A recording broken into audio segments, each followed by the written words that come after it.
Right, Diane, no doubt Sarah Palin has a huge following already. So many love her, but many want to know more about her resume. The details of her tenure as mayor and governor are still coming into focus.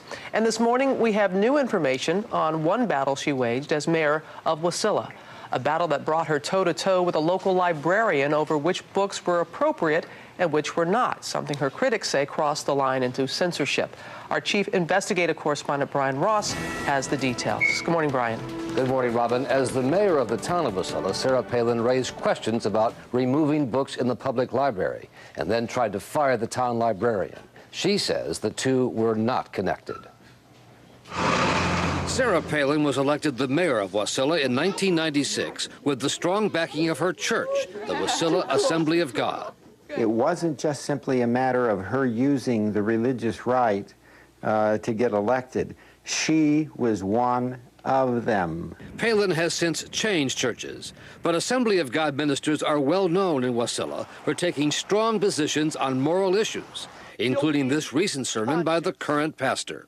Everybody in the world has a guilty conscience. That's why homosexuals want laws of the land to justify their sin, because they have a guilty conscience.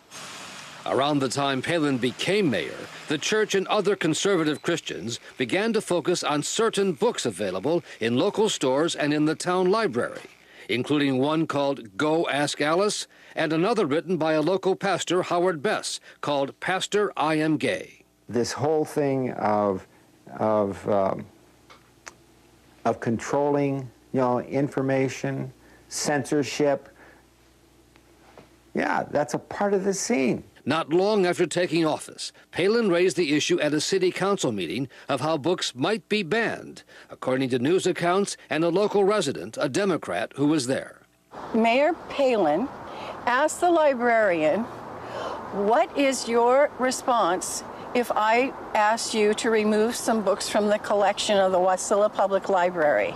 The Wasilla librarian, Mary Ellen Edmonds, the then president of the Alaska Library Association, responded with only a short hesitation.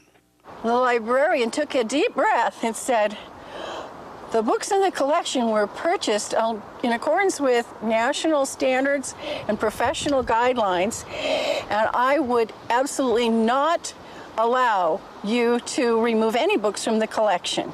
A former town official and Palin ally says Palin's questions were only rhetorical. There were no specific books that were ever banned from the city.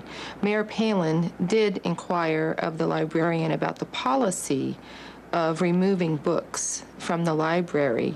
A few weeks after the council meeting, the mayor fired the librarian, although she was reinstated after a community uproar. You'd like to hope that elected officials understand the role of the librarian in democracy, that is, to provide access to information to everybody in the community.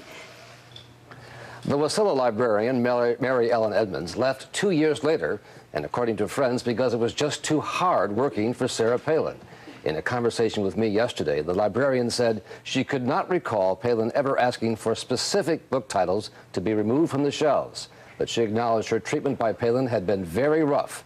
I just don't care to revisit that time of my life, she told me. Robin? I'm sure, Brian, there's so much out there on the internet, and much of the information is wrong. In fact, in response to your story right there, the McCain campaign sent out this 3 pages to us, and they're trying to shoot down as much as they can. In fact, there was on the internet about a long list of books. That just wasn't true. That's not true. That long list of books that some may have seen on the internet, that's simply made up. That was not part of this discussion. The mayor did raise the question of how to get books off the shelf. If people were picketing the library, would you take books off the shelf? The librarian was offended by that, as were members of the Alaska Library Association, who to this day remain very wary of Sarah Palin. All right. Thank you for separating fact from fiction.